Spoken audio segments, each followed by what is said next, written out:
Howdy, leadership scholars. Welcome back to ALEC 617. Okay, so far we have covered organizational culture. We've talked about rites of passage and rituals. We've talked about levels of culture. We've talked about cultural typologies. So now let's start pulling in some more of the leadership aspect. Let's start kind of maybe baby discussing some ethics things as we go through and talk about what exactly is the leader's role in beginning, embedding, and transmitting organizational culture. Well, phooey. There we go. Okay, so let's talk about how does culture begin? Now, I will say that the founders are honestly kind of the most important part of this. So it could be one founder, it could be the group of people founding the organization, whatever it is. Not to be flippant about this, but if you think about a cult, right? A cult leader, their values, beliefs, and assumptions absolutely create what that culture of the cult might be. I've been watching too many documentaries on Netflix. But to think about some of those guys like Jim Jones and they created this thing that people absolutely bought into. So the more, I want to say charismatic the founder is, but the more passionate maybe about what they do and why they do it, they're going to actually bring people in. Love them or hate them, Hobby Lobby, it seems like it's just like Chick-fil-A. You only need to go to Hobby Lobby on a Sunday when they're closed. They are very much a values-based organization. And again, probably because they are not publicly traded, they can use some of the specific values they have. But the guy, David Green, I know I'd remember his name. David Green that created Hobby Lobby. He actually has a book out. If you go to Hobby Lobby, it's usually towards the checkout stand. It's called More Than a Hobby. And what's interesting about that book is he talks about the reason why he does some of the things that he does as far as practices. So his first, I believe, wife and maybe a child were killed by a drunk driver. And so he knew for his trucking situation, because their warehouses are centrally located, that he didn't want his truck drivers to deadhead. So he wanted them to bring back a load of something so that the Hobby Lobby trucks were always full. But because of his experience losing family members to a drunk driver, he refuses to transport alcohol. So because of his past experiences, his significant life events, that's his ethical line that he says, no, yes, we will always be full as far as Hobby Lobby 18-wheelers, but we're not going to actually use our trucks for certain things. They also will not put a Hobby Lobby close to a liquor store. Now, they can't help it if they're already established and a liquor store comes in, like in College Station. You got Twin Liquors on the corner. But they purposely do not put Hobby Lobbies close to established liquor stores. And it's that same reason. So those core values of the leader have a huge impact on the beginning of what they want their organizational culture to be. So then you kind of move into the learning experiences of the organizational members as the organization grows and evolves. Now, your next lectures are going to be talking about organizational change.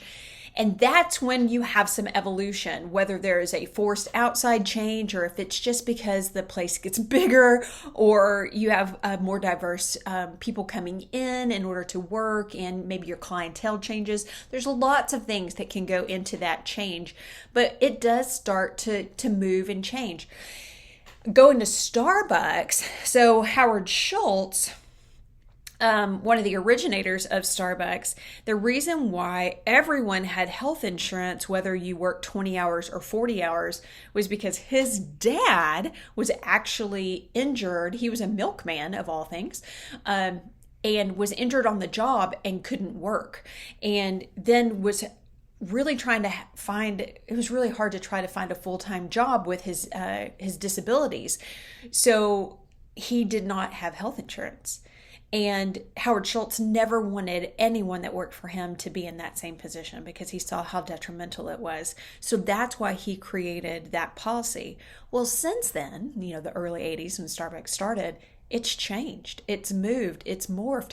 Now there's some Starbucks locations are unionized. Some are talking about unionization. Very different organizational culture than when he started, because it does just start to evolve.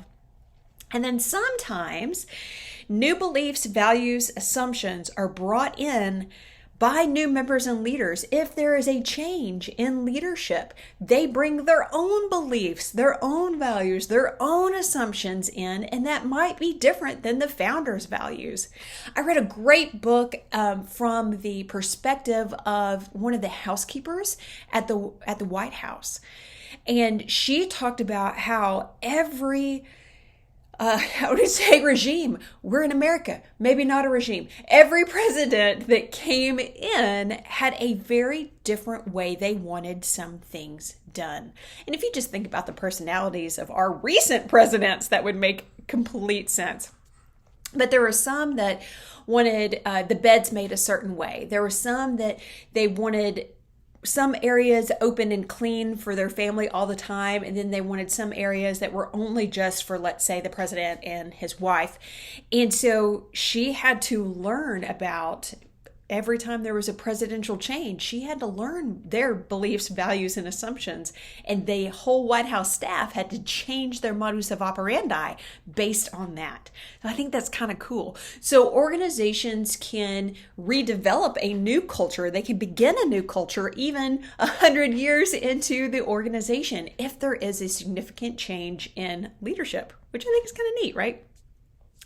So let's talk about cultural formation. Here's some steps. I'm sorry, my dog's a nut. Here's some steps of cultural formation. So one or more people or a founder has this idea for a new organization. So we oftentimes think of terms of businesses, right? In higher education, this could be a new educational initiative.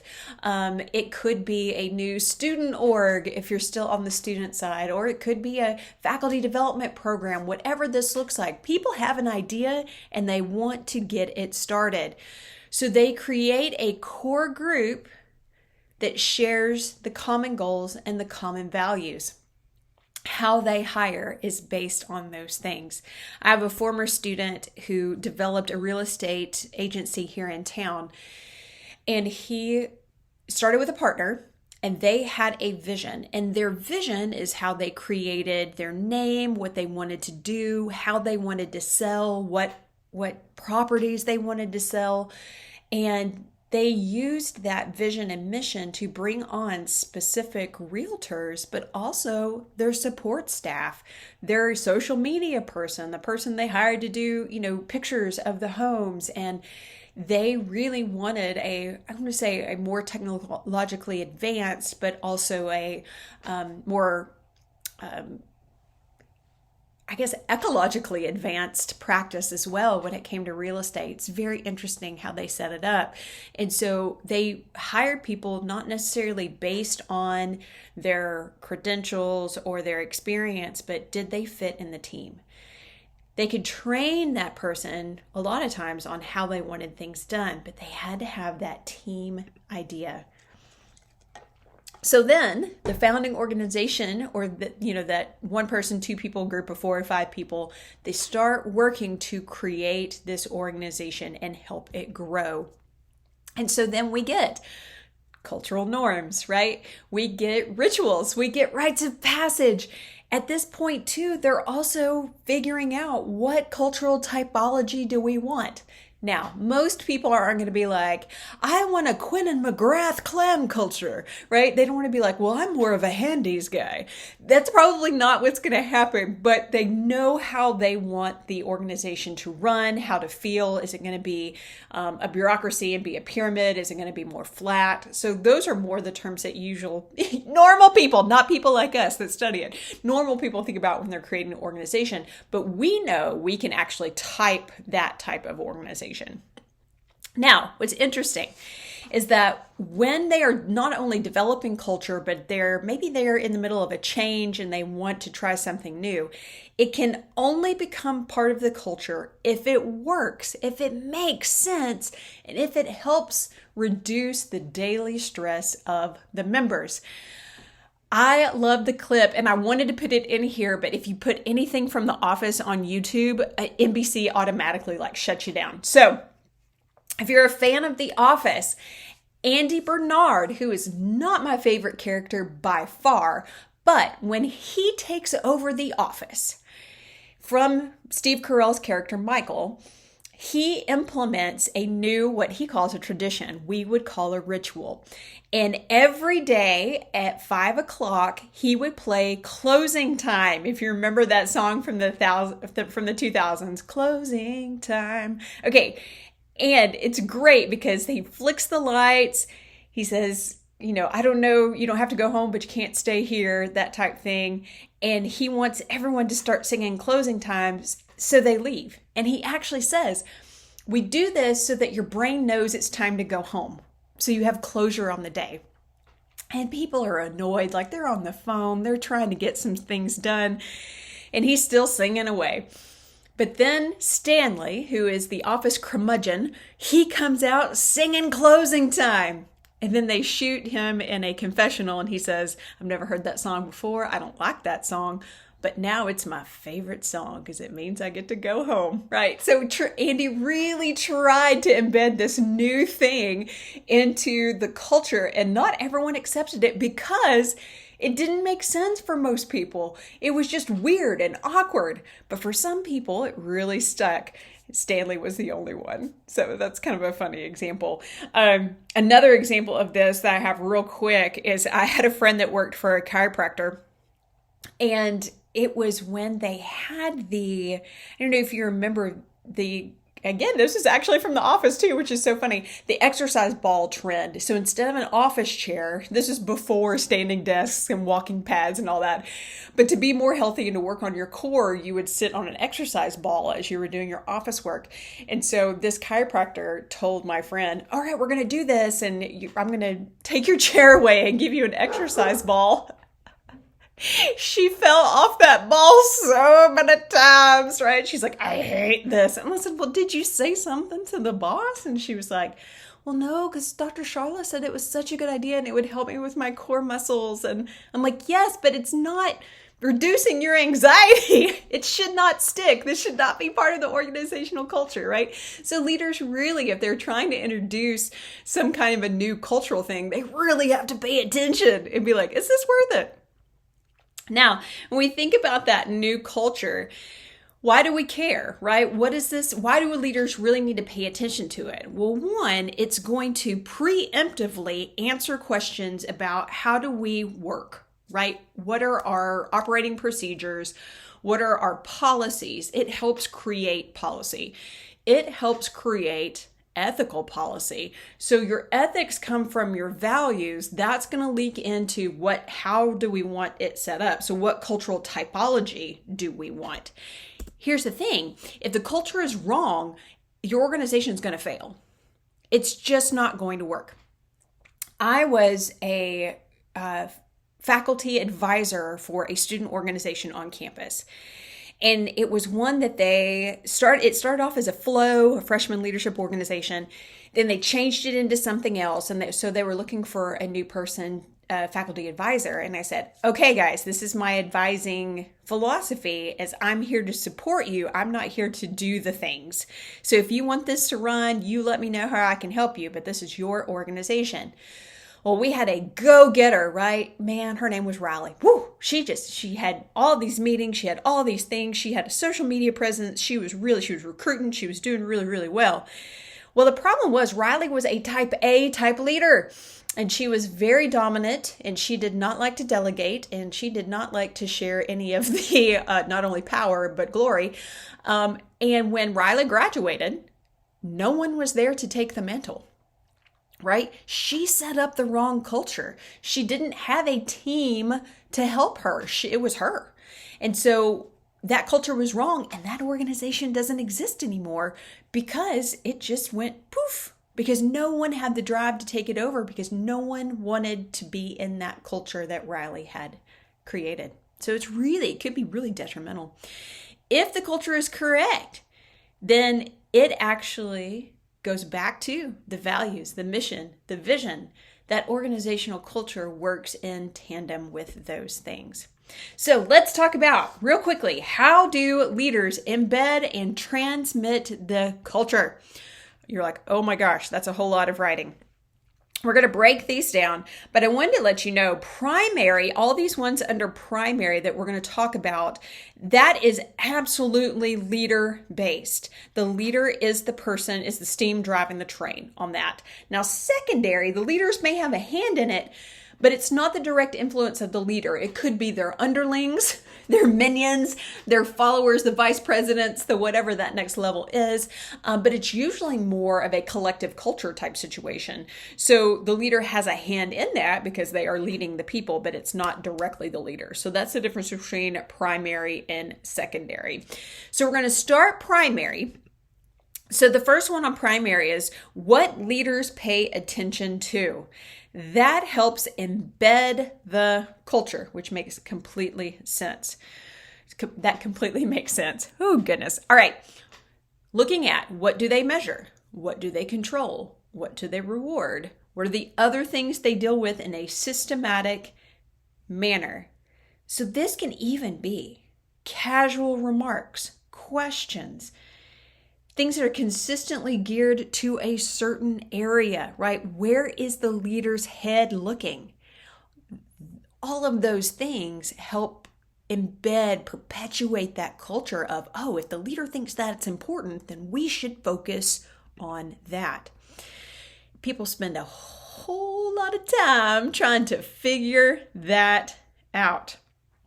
I have a great colleague over at NC State, and her boss at the time was, to me, one of the best department heads in ag leadership, education, and communications out there. His name was Jim Flowers. I loved this man. He was amazing. And we were talking one day, and on the phone, she goes, "Oh, Flowers just walked by again." And I said, "What do you mean?" And she goes, "Oh, he walks by like 4 or 5 times a day, and like he'll stick his head in and be like, 'Hey, everything okay?'" She's like, I get so sick of him checking up on me. He's like the worst micromanager. And I was thinking, all right, I've never worked for the man, but I like him. Like, I don't see him doing that.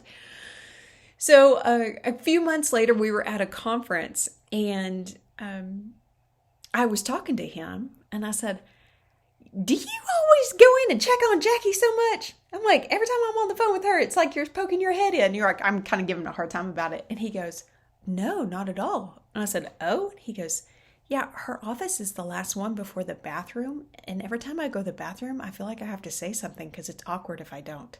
And I just started dying laughing. I'm like, you need to sit down and you need to have a conversation with Jackie, because Jackie thinks that you're checking up on her. And he's like, "No, I'm just not trying to be rude." He just had to go to the bathroom. So she had spent so much time and so much mental energy and so much frustration because she thought she was trying to decipher, why is he micromanaging me? Does he not think I can do my job? And it was not that at all, right? So we get preoccupied with these things that may not, have anything to do with anything. Looking at the emotional outbursts, right? Some leaders are so easygoing. It's just, they're not going to get upset about anything. So then when they do get upset, you're like, ho, ho, ho, I need to pay attention to this. This is real. I had a department head once who, again, was like that, was just wise and sage and just amazing and never got upset about something. And the dean made a decision about budgets, and he was afraid he was going to have to fire someone. And when he came and told us as a faculty, he broke down in tears. And he was so upset by this, right? So we were like, oh, he doesn't want to change our culture of we take care of each other because we're a team. He's worried that he's going to lose a teammate. So we need to figure out, how do we not do that, right? What can we do to help him? So it really kind of changed our perception of what he wanted the culture to be, but also that he did care about us as humans, not just as employees. So also, if we're paying attention to how many times our leader is walking by our office and checking on us, we also pay attention to what do they not care about. Because if the leader doesn't care about it, why should I pay attention to it? So no reaction either says it doesn't matter or it says the behavior is okay. Right? So it's like that idea of, I always think about my kids when they were little, when they would have a complete meltdown in the grocery store, right? It's always the grocery store. I went to that whole motivation ignoring thing, right? To where if you don't give them the attention they want, then they'll eventually stop. And that's what they came to see is, oh, mom's not paying attention to us. Then what we're doing, it doesn't matter. She's not going to get on to us. So it's really interesting. I need to stop telling so many stories so that these lectures aren't so long.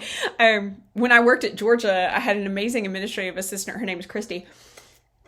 And Christy would read like trashy romance novels at her desk. So she was the administrative assistant and almost like receptionist too. So she was like the first line of defense, right? When people would come in, and here she is reading these like trashy romance novels with like Fabio on the front. And my boss, again, another amazing human, his name was Ray Heron. Ray said nothing to Christy. So she's like, yeah, well, behavior's okay. Ray hadn't told me that I can't do it, so I might as well do it. I love that. Here's some things too. Inconsistency and conflict. So saying one thing and doing another, which can be absolutely problematic. And so being inconsistent of you don't know what's going to happen, that puts people on edge if you've ever had a boss like that. So the culture becomes one of distrust, right? From an ethical point of view, if you don't know, if you have a wishy-washy boss, you don't know where they're going to fall most of the time, then you don't know how to act, which makes you question everything. And so ethically, it could absolutely implode the organization as well. All right, let's talk more primary embedding mechanisms. The leader's reaction to critical incidents. So what do they do when things go crazy? Conflict, change, crisis actually creates new norms, values, and working procedures. I know you're so sick of me talking about this. COVID showed us that, right? At Texas A&M, before spring break, we were all rocking and rolling. After spring break, we didn't come back to campus. That crisis completely changed how we did everything. What is that new normal? I think our values stayed the same, but the working procedures absolutely changed.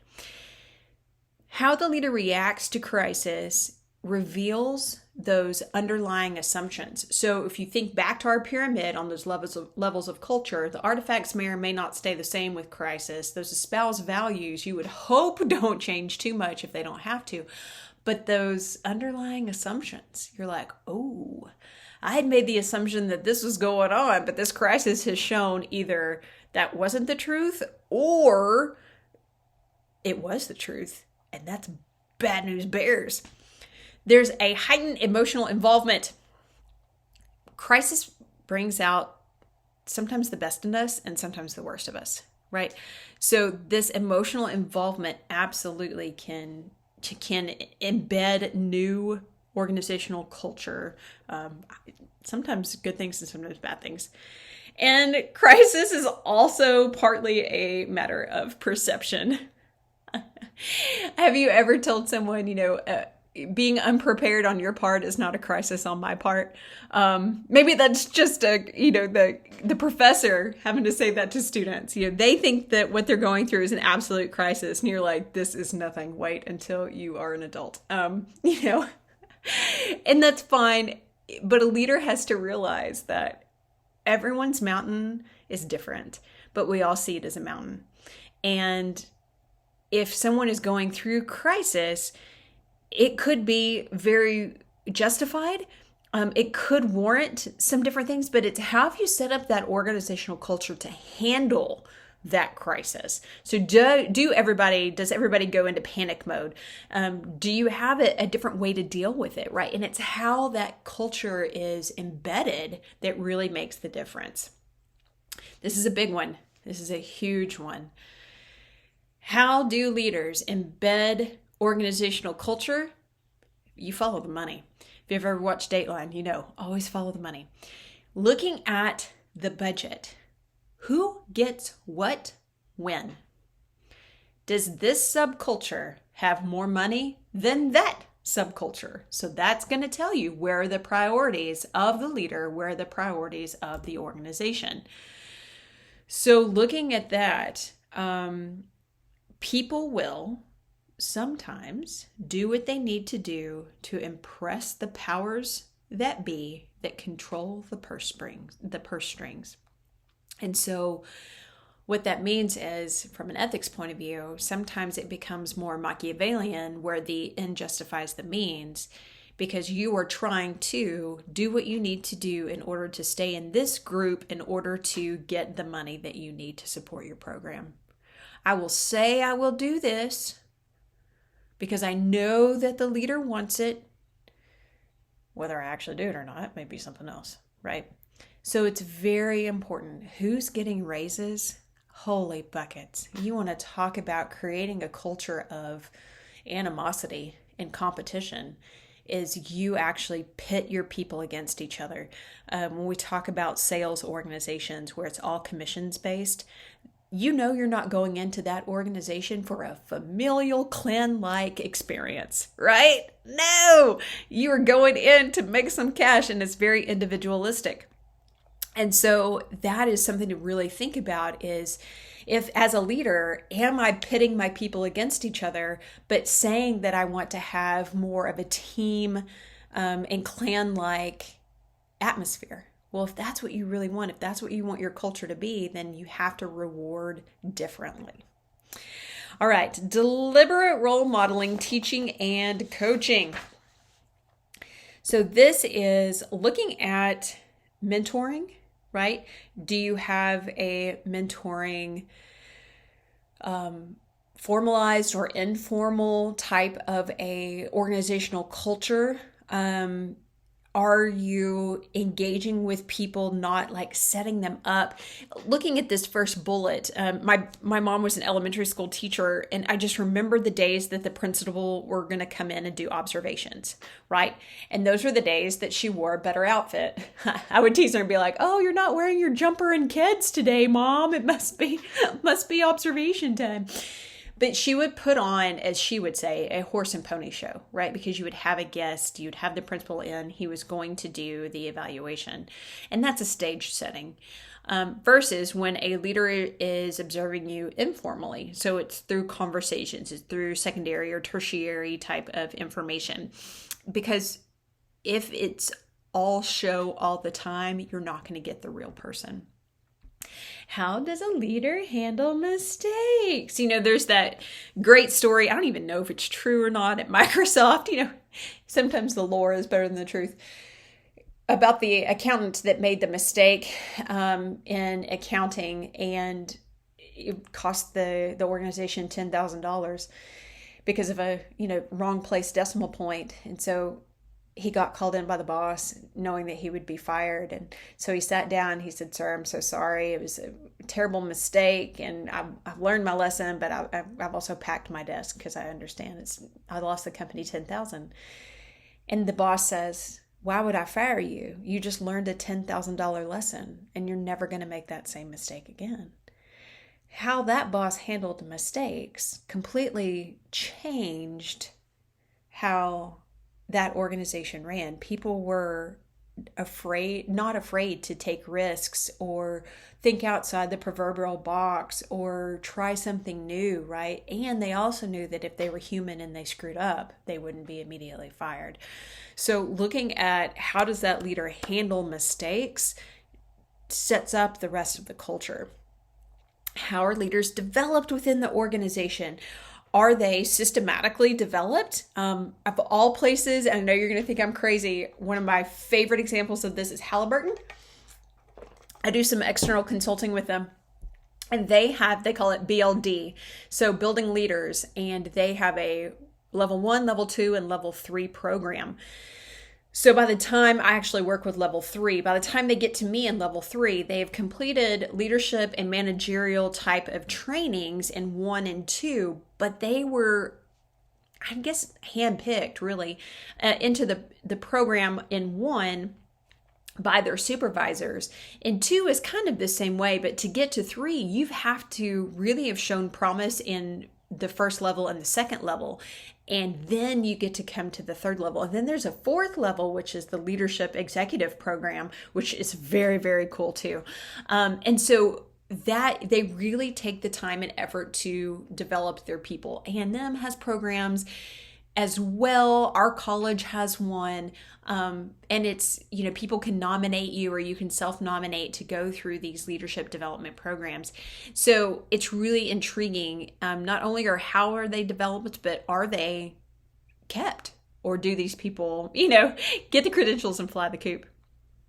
How do leaders allocate rewards and status? So this can be pay raises, this can be promotions. Really, what this does to me is this ensures the values are learned, and understanding that deeper level of culture. This is the basic assumptions. Like, I assume that we're all going to get rewarded, but if I do this, I might get rewarded faster, or a different pay scale, or a different job title, right? So looking at that in the culture is very important. Kind of going back to that, how do they allocate resources? All right, last two. How leaders recruit, promote, and excommunicate. Jim Collins has a book called Good to Great. And I saw him speak, now it's been about a decade ago, at West Point. It was a very cool leadership conference. And he said, I write this book. I love this book. The only thing people remember about the book is the stupid part about getting the right people on the right bus, on the right seats, facing the right way. He goes, if I'd known that was the thing that was going to stick, whatever. He kind of made a joke about it. But very much so if you are hiring the right people so that have those shared values, that understand the culture of the organization, that want to move the organization forward, you don't have to worry about the last part, which is the excommunication, right? You've got the right people working together in a team, and that's really important. So who are people hiring? Sometimes if it's a small enough organization and the leader, especially the original leader, is there talking about their values and their beliefs and bringing the people in, it makes sense. When the organization gets bigger and you have HR managers and things like that, it sometimes is more in agreement with what the HR manager wants and not necessarily what the leader wants. But they tend to engage in social learning theory, which says we're going to pick people that are like us, that are going to be the same in values and understand who we are and fit the company brand, right? And that could be a good thing, but it could also be bad because you lose that diversity of thought if you have someone that's a little bit different.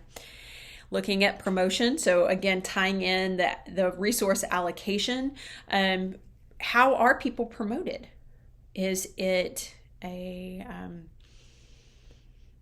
who you know, not what you know type situation? Or is it based on actual production? So you get promoted based on production, which is really important too.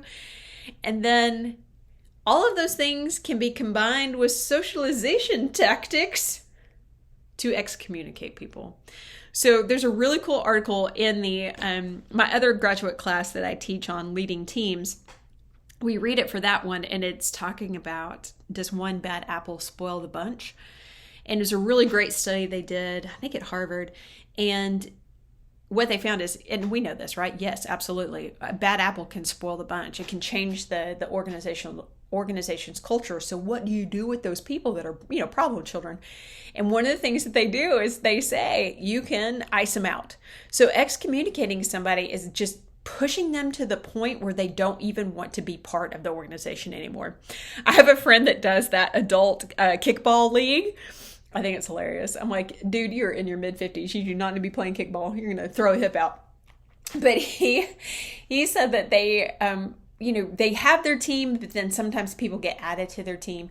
And they had a couple of people added. One, just, again, was similar in style, values, and beliefs of the organization. He liked to sit around and drink beer more than play kickball, which for this team, that's what they like to do. They were in the kickball league to have fun and socialize, not to actually win. But then they had this one guy. And this one guy, it was all competition all the time. So like he would get so mad at them for, not throwing their body, trying to, break a kickball, whatever, when you play kickball, like, I guess catch the ball or, throw it fast or whatever you do. And he would get so mad that he'd be yelling and screaming on the field, and they'd be like, "Oh, you're nuts." And then afterwards, they would sit in the parking lot and, drink beer, and they would invite him, and he'd be like, "No, I got to stay on my game," or whatever. He was just very rude about it. So they're like, "You know what? We're done with this guy." So then they started drinking. They started pre-gaming the kickball. So they would be drinking before the game, which made them even worse on the field, which made him even angrier, to where he just got so frustrated he quit. And so they did that on purpose, right? They were trying to get him off the team because he was so terrible. So we do that, though. I know that's kind of a silly example, but we do that all the time, right? We ice people out. We don't invite them to lunch. We don't invite them to happy hour afterwards. There are little ways. We don't invite them to be on our grant, whatever it is. There's little ways that we can start icing people out. Is that the proper way to do it and the ethical way to do it? Well, we can talk about that in the next coming weeks, but it is a way. So it's not necessary for newcomers to attend special training or indoctrination sessions, although that's really good to do, and we'll talk about that later. They become quite evident through the everyday behavior of the leaders. We're social creatures, right? We learn. We learn from looking around us. We look and we see and we understand and we know. All right, so let's move on to these secondary articulation and reinforcement mechanisms. I'm so sorry this lecture is going long. But it's really important. It's important for your assignments in this class too. Okay, so organizational design and structure, what does that mean? So is it more centralized or decentralized? So go back to Handy, right? Looking at his typologies. That can help you say, what is this going to look like? What happens when an organization moves from decentralized to centralized, which has happened at Texas A&M. Like it completely changed the organizational culture. I'm thinking about advising. It completely changed the way that we see the role of an academic advisor within a department. It actually physically took them away from the department in some instances. So it's really interesting how that can change the culture. Stability. Is there a redesign? Does there need to be a redesign? Is it redesigned all the time based on the latest managerial or leadership hip words? Right? Things come and go. For a long time, Six Sigma was the big deal and everybody wanted a Six Sigma organization. And then, we've had crazy things that have moved in to try to change organizational culture. There was the fish philosophy in the mid 90s that came from the Seattle market where they would throw fish to each other. There's been lots of, I'm going to say, hip things that come in and out. It's very flash in the pan. And so sometimes organizations really latch onto that stuff and completely change their organization based on that. Organizational systems and procedures. What are the standing operating procedures? Is there a handbook that tells you all of those things? I will tell you those change. It seems like for me at Texas A&M, it changes all the time. I can't keep up with that. I'm really bad at keeping up with that. But you only know that there's a change when somebody gets in trouble, and then where you're all, known for that. In fact, we got an email a couple of weeks ago saying that according to Texas A&M procedure, if you get arrested for anything besides a traffic ticket, you got to tell your boss. And if you don't tell your boss immediately, you could be fired. I was like, uh-oh, somebody got in trouble. So it's understanding what those are. Now, sometimes it feels like they are ridiculous. And you're like, why am I doing this? It's just to push more paper, right? Somebody needs a job. I think about it in Office Space, the old movie, The Office Space, when they're talking about the TPS reports, right? Well, they have to have a cover sheet and they have to have this and they have to. Why? And it's just because it's procedure. But that becomes part of the culture. So it's interesting too, if founders or leaders don't design and the systems and procedures proactively as reinforcing mechanisms, it's going to break down the culture. You're going to have the mutiny. So if you're not being proactive in telling people to whiff them, if you're not being proactive in understanding what's going on, then that is going to be problematic moving forward within your culture. All rites and rituals. You're like, yes, I read an article about that. We've had a lecture about that. I get it, Jen, but it's so important. They are central to not only understanding the culture, but perpetuating it. It's how we fold people into our tribe. It's how we perpetuate our tribe. Sometimes we don't even know the impact that stuff has. And so it's really, really important to think through. The design, the actual physical space of the buildings. We talk about feng shui. We talk about what are your choices and even decorating your office, right?